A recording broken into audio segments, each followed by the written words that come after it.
Perkenalkan, nama saya Valentina Rahayu Widianingsih. Saya dari Prodi Pendidikan Ekonomi, ingin menjawab pertanyaan ujian akhir semester pengantar manajemen.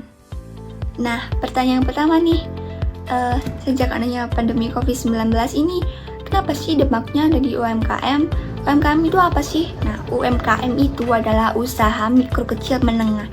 Dengan pandemi COVID-19 ini mendapat jadi ada orang yang di PHK karena kerugian, ada yang dipecat, nah seperti itu. Apa sih kita sebagai pemuda entrepreneur, pengguna milenial, apa sih yang harus kita lakukan? Yang pertama, kita harus mempunyai prinsip untuk mendapatkan penghasilan harus lebih dari satu penghasilan. Yang pertama yang kita tekuni adalah pekerjaan atau hobi. Ini bisa kita pergunakan untuk apapun yang kita lakukan ini sebagai proses untuk penghasilan. Nah, seperti content creator. Nah, content creator ini tuh ya, zaman sekarang di YouTube viewersnya udah subscribernya udah 100.000, udah 1.000, udah 5.000 aja udah dapat 500.000 per bulan dengan caranya mengupload 5 video setiap minggunya atau 2 kali video. Dengan penontonnya misal 100.000, 10.000, 500. Nah, seperti itu. Kita harus bisa merintis dari nol. Namanya usaha, kita harus merintis dari nol dulu. Sebagai anak muda, kita harus punya semangat untuk apa yang kita raih, untuk apa yang kita tuju harus berjalan dengan baik. Nah, seperti itu. Menjadi content creator. Yang kedua adalah membuka usaha sendiri.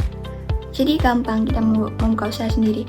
Dari content creator ini kita bisa mengabadikan apa yang misal hobi kita, menyanyi, melukis. Sekarang melukis saja sudah seperti bentuk awan, seperti bentuk gunung. Nah, seperti itu sudah banyak yang beli kita. Ada aplikasi namanya, kalau nggak salah WKF atau apa. Itu kemarin ada yang booming itu, fotonya dijual, dia foto iseng-iseng seperti itu. Nah, kan orang tidak ada yang tahu. Nah, seperti itu juga bisa kita lakukan dengan karya-karya kita, skill kita, hobi kita, itu bisa kita masukkan ke dalam suatu usaha seperti itu. Jika teman-teman kita, kenalan kita, pasti kita mempunyai channel atau orang-orang di luar, kita bisa belajar melalui mereka atau tidak melalui media. Sekarang juga banyak sekali, yaitu bisa kita membuat makanan, menjual dari online, lalu kita menyediakan jasa misalkan mengerjakan tugas atau itu bisa kita lakukan, sehingga kita itu manfaatnya banyak gitu. Kita tidak mengandalkan penghasilan hanya satu sumber saja. Tentu kita harus bisa menghasilkan penghasilan dari beberapa sumber. Yang pertama, kita bisa membuat usaha sendiri seperti UMKM, karena di masa sekarang ini sangatlah gampang untuk membuat usaha seperti UMKM. Contohnya berasal dari hobi kita. Misalkan jika hobi saya sendiri adalah memasak, maka saya akan mengembangkan hobi saya untuk memberi peluang bahwa hobi saya ini akan berpenghasilan. Dan saat ini banyak pekerja yang harus di PHK karena yaitu salah satu faktor pandemi COVID-19. Nah, untuk mengatasi hal ini, yang pertama yang kita lakukan adalah membuat usaha. Pelaku manajemen juga harus menerapkan ilmu manajemen, karena pelaku usaha ini tidak bisa berjalan tanpa adanya manajemen, sebuah manajemen, yaitu ada pengorganisasian, ada perencanaan, ada kepegawaian, pengontrolan, semuanya itu ada berkesinambungan dengan proses manajemen tersebut. Jadi pelaku UMKM harus menerapkan fungsi manajemen tersebut. Karena di dalam manajemen itu sendiri ada fungsi yang pertama, yaitu perencanaan. Nah, di dalam fungsi perencanaan ini kita nanti di sini bakal berstrategi bagaimana rencana yang kita atur ke depannya. Seperti apakah yang strategi apa yang kita lakukan untuk kedepannya, kita membuat proposal kerja seperti apa, kita membuat sesuatu yang berpengaruh dalam bisnis kita seperti apa, yaitu ada fungsi pengontrolan. Fungsi ini menurut saya sangat penting karena Di sini kita bisa tahu bagaimana tugas-tugas yang mereka jalani ataupun kelompok kita jalanin, rekan kita jalani itu sesuai tugas apa tidak gitu. Pengontrolan ini sangat perlu guna memperlihatkan bagaimana proses kinerja mereka. Lalu ada fungsi pengarahan. Nah, pengarahan ini berkaitan dengan suatu bentuk kepemimpinan kita atau komunikasi. Karena di sini kita nanti akan mengobrol atau kita akan berbicara apa saja yang menjadi misi kita. Pengarahan misal, kamu nanti bakal di sini, kamu nanti bakal di situ ya, bakal ditempatkan di sini untuk mengurus seperti ini. Jika usaha kita yang kita lakukan itu misal kecil, bukan yang kayak perusahaan gitu, nanti kita bisa melakukan itu dengan rekan kerja kita, misal 2 atau 3 orang gitu, melakukan pengarahan yang seperti saya jelaskan, yaitu mengarahkan gimana nanti kedepannya untuk mengelola suatu usaha yang kita jalani. Selanjutnya ada kepegawaian.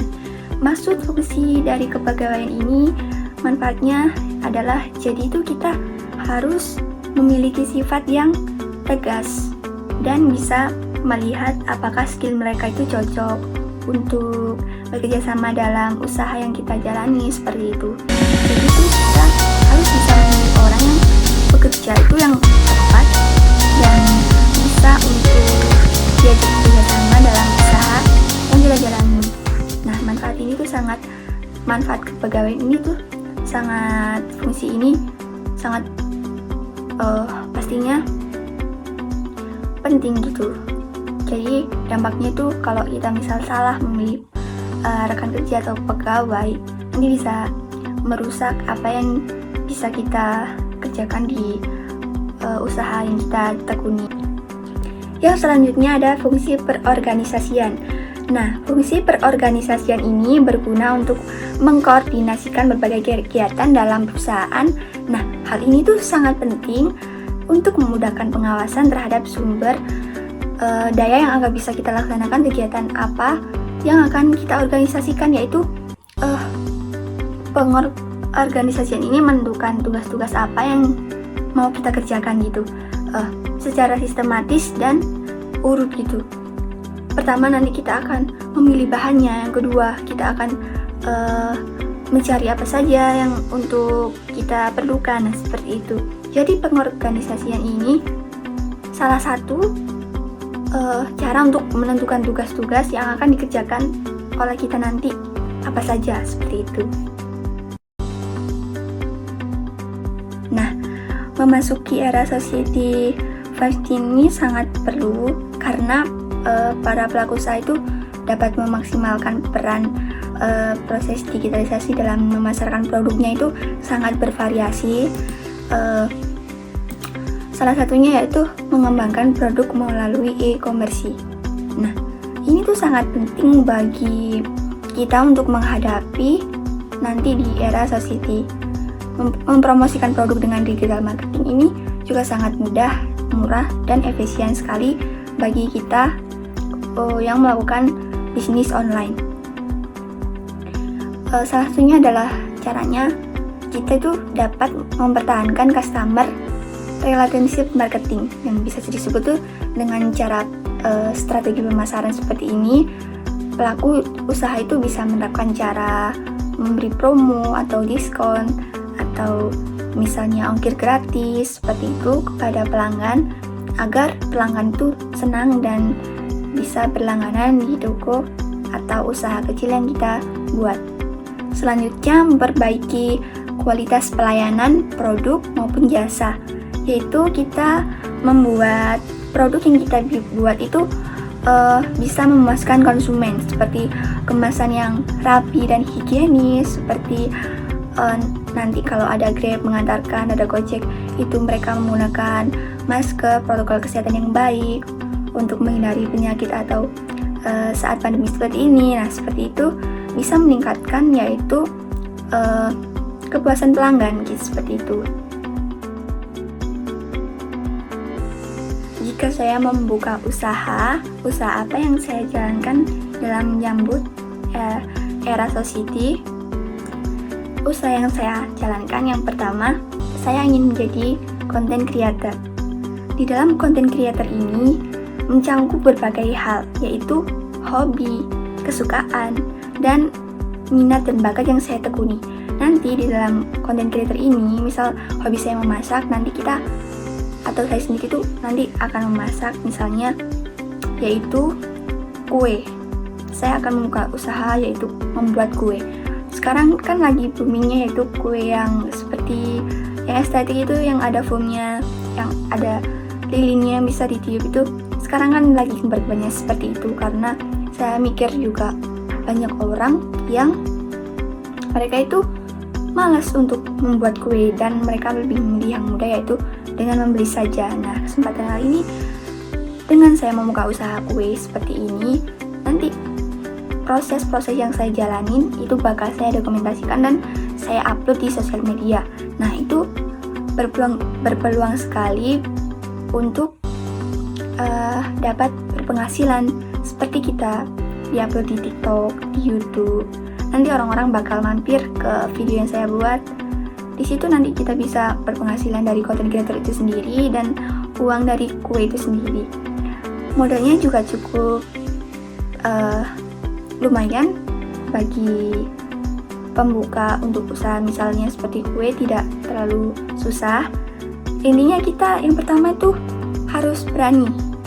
Seperti ada pepatah mengatakan tuh, kalau kita menginginkan sesuatu, kalau tidak memanjat, kita tidak bisa untuk meraih hal yang kita mau kalau tidak memanjat. Nah, jika kita membuka usaha, belum apa-apa udah takut, udah pesimis, nanti itu tidak bisa gitu kita raih kalau kita tidak berusaha keras.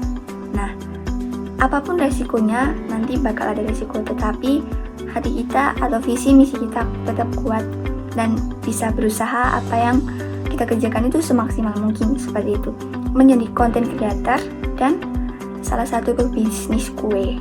Nah, seperti itu.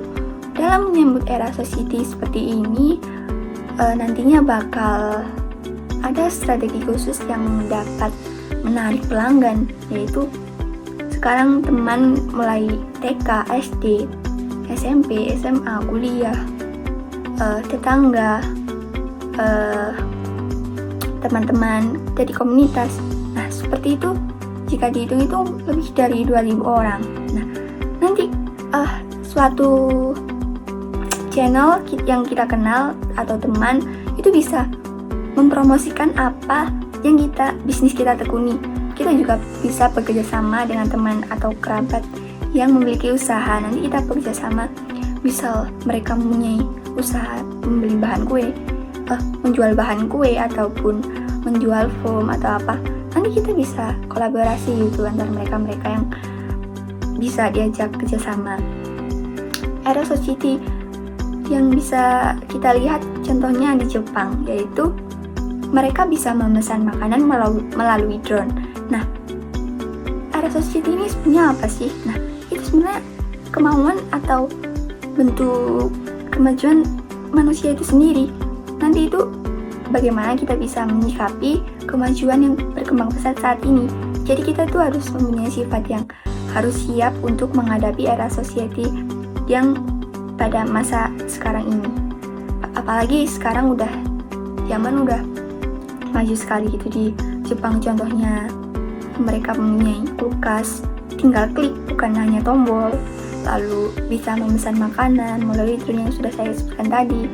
Nah, seperti itu sudah menunjukkan yaitu kemajuan yang udah berkembang pesat seperti itu. Nanti untuk menghadapi era society ini, usaha yang saya lakukan ini harus beda, harus konsisten. Benar, sangat sulit dan harus memiliki ekstra ketekunan, tetapi visi misi dan tujuan kita itu harus ada, harus berani untuk bertanggung jawab dengan apa yang kita laksanakan di kemudian hari, seperti itu.